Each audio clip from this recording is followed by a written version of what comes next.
going on, everyone? This is the forklift guy coming back with another quick troubleshoot video here. I'm working on a Crown RM6025-40, and what's going on is it's throwing the code 514 and 513 depending on if I steer a certain direction, or sometimes when I go in reverse, I do a little steering and then it'll throw the code. So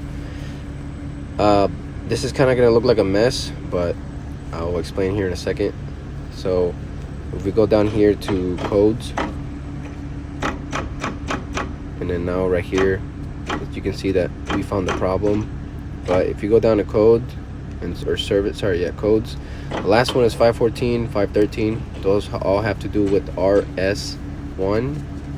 I'll show you here in a second. All right, it goes down to the sensor, the steering sensor, which is right here, and goes all the way down to axis 5, which is right here. Don't worry about all these cables. That's just the harness that goes to axis 5 that we took apart to check continuity. But as you can tell, we just took it apart, checking pin by pin on axis 5. And then here you see where the sensor goes to. This is your steer controller, your steer motor. And here you can see RPS1 on the bottom is your steer feedback encoder or sensor, which is right there. And that's what we were checking. And we noticed that every single time we moved the cables in that pin connector, it would start throwing the code, and the motor would start sounding like it wants to spin. So we knew we had a problem there. So we disconnected the sensor. Here's the sensor, your steer feedback sensor. Okay. Now we're gonna go into the computer and check the steering counts. That's something that you can do as well. Here's another look at the sensor. You go into the computer in axis 5 on their service. You check inputs in axis 5, and that'll show you the counts. It goes from like 160 all the way up to 800. And if it doesn't rotate smoothly between 160 to 800, then you know you have a problem there. If it rotates smoothly, then your problem is probably somewhere in the harness. In our case, it was the connector. But as you can see, it goes all the way down to RSP1, your steering feedback, which is here, which is attached to the steering motor. Okay. So here I enter in the system. I went to analyzer, and then I'm going to go to inputs, which is A2, and I'm going to go to axis 5 because that's what commands that sensor. And I go down to RPS1 steer back counts, and then you can see the counts right there.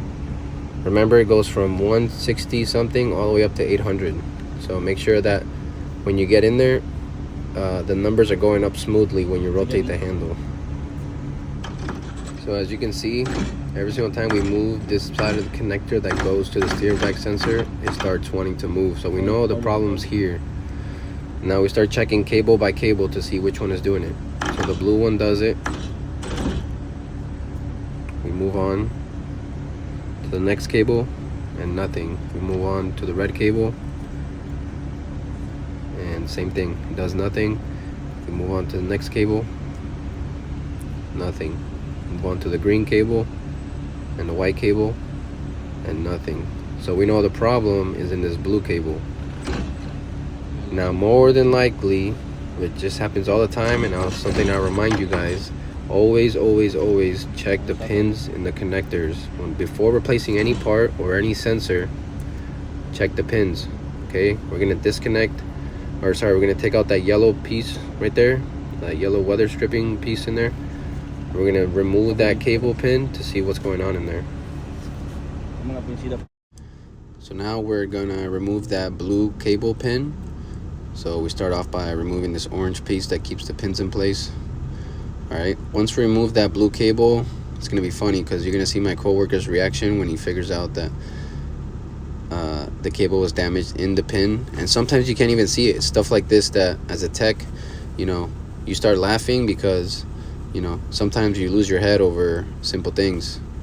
Now we're just gonna bypass this cable for now, and we're just gonna test it and make sure that it works and everything works fine. So we're gonna put this all back together, and you know, another happy customer. Moving forward, like, this may not be your problem, but I would check the counts again in Axis 5. I would check the steering feedback counts and make sure that everything rotates good. If not, I'd replace the sensor, or you know, check the harness all the way to Axis 5 and make sure that everything's good on there.